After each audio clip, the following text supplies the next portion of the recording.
এই মামলার রায় ঘোষণার দিন ধার্য করেছে আগামী এপ্রিল মাসের 9 তারিখ।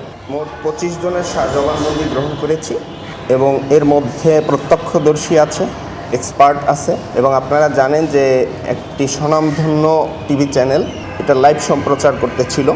যেই সাংবাদিক এই লাইভ সম্প্রচার করতেছিল উনিও এসেছেন এবং আবু সাঈদের সাথে একত্রে গুলিবিদ্ধ হয়েছে এমন সাক্ষীরাও এসে এখানে জবানবন্দি দিয়েছেন এবং পুরো ঘটনাটা বিশ্ববিদ্যালয়ের সিসি ক্যামেরায় ধারণকৃত ছিল। সেই ফুটেজও আমরা বিজ্ঞ আদালতে দাখিল করতে সক্ষম হয়েছি।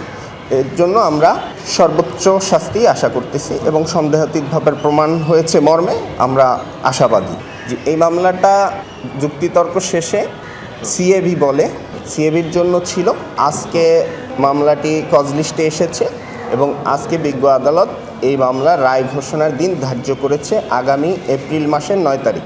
এই দিন বিজ্ঞ আদালত এই মামলার রায় ঘোষণা করবেন মর্মে ঘোষণা করেছেন।